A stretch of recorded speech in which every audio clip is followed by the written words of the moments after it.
สบายดีสบายดียามแรงเนาะวันนี้ก็คือเก่าพี่น้องมาตอนนกคือเก่าเนาะตอนนี้ก็ประมาณเวลาประมาณ3 โมงแล้วย่างมาเห็นนกเขาไฟหลายพี่น้องนกเขาไฟเต็มเลยนะผมเขาก็เลยสิมานั่งจอบเบิ่งกุ๊กนี้เนาะบอกว่ามันสิมาจับอีกบ่เนาะเพราะว่าย่างมาเนี่ยเต็มเลยพี่น้องเลยให้เป็นหมู่อยู่เนาะลองลุ้นมึงนะพี่น้องเนาะนั่งซุ่มมึงจัก1 โมงและประมาณ4 โมงเราสิไปตอนนกกระตุกเนาะ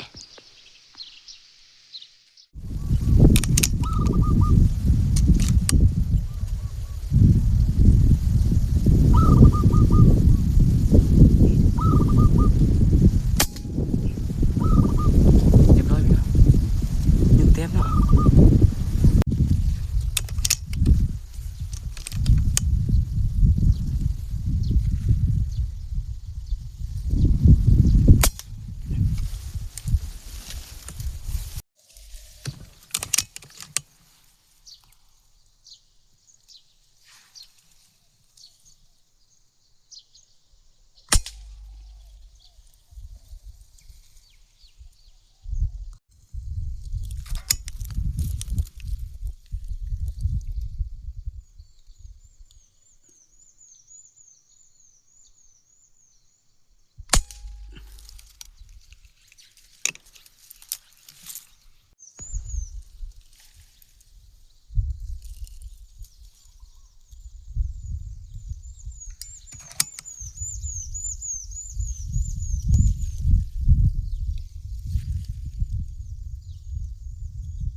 โอ้ข้างามไหมพี่น้องเอ้ย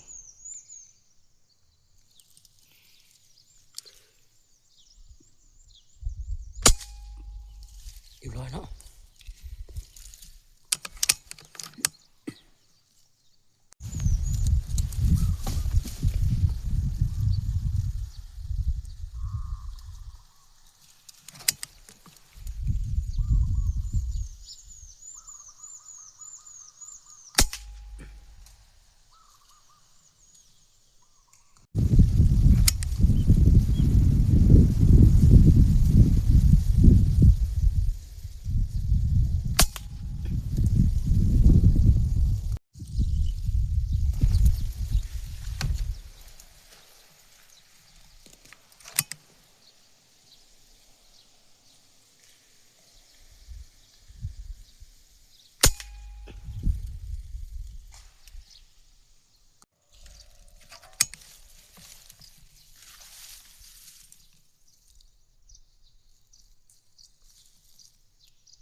เก็บนกพี่น้องเก็บนกอยู่พาฟี่ตัวหนึ่งเนาะมาทางหลังตัวนี้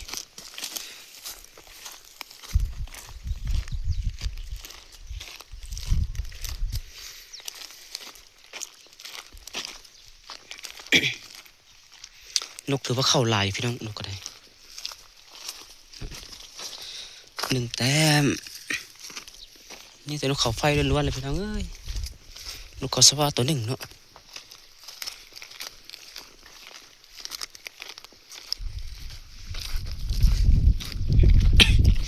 หน้าก็แห้งแรงขนาดนกกระตุ้งจักซิมีบ่นกกระตุ้งก็ได้เร็วๆจังหน่อยจังต่อเบิ่งตอน5-6 โมงต่อลงเบิ่งก่อนตอนนี้นั่งเฝ้านกเขาไฟสักก่อนพี่น้องไง มันเข้าดีพุ่นเนาะอดใจบ่ได้นับแต้มมันก็ฮอดบัก10ตัวจื้อแล้วยิงกันยิงตัวกกเดียวนี่เนาะขอบสว่า2แต้ม3แต้ม4แต้ม5แต้ม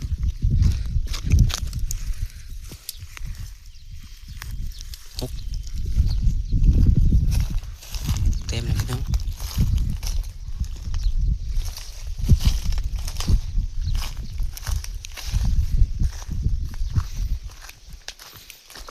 7 8 9 10ตัวพี่น้อง10ตัวอยู่นี่ป้านี่ก็เนาะ10ตัวเนาะนี่พอดี10ตัวมันพี่น้องมาดิ10แต้มเนาะเดี๋ยวไปซุ่มโตเนาะป้านี่ก่อนก็ได้อยู่ได้อันซุ่มเฮาตัวหนึ่งอยู่ในซุ่มเฮานะเก็บมาแต่ตอนที่แรกปุ๊พี่น้องนี่ตัวหนึ่งนะเป็น11พี่น้องนั่งสมงป่าย11ตัวก็ถือว่าคุ้มค่าอยู่พี่น้องไงลุ้นโตอีกจะครึ่งชั่วโมงเนาะแล้วจังไปต่อเบิ่งนกกระตุงเนาะ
เก็บนกอีกพี่น้องอันนี้ไม่ได้ลาเก็บแล้วเราสิไปตอนนกกระตุ้งมึงเนาะ6 โมงล่ะทีแรกว่าสิ5 โมงว่าสิไปว่าสันมาผัดเห็นนกมันจับอยู่เนาะเห็นนกจับปลายก็แล้วนั่งต่อเลยยอด6 โมงแล้วพี่น้องมันนี่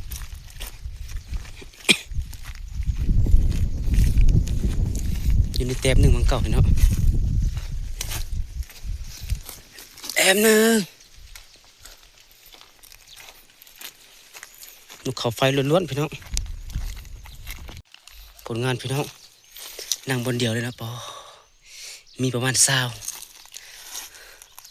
โอเคพี่น้องมันนี่ไปต่อนกกระตุ้งพุ่นเนาะทางเจ็บพุ่นเนาะ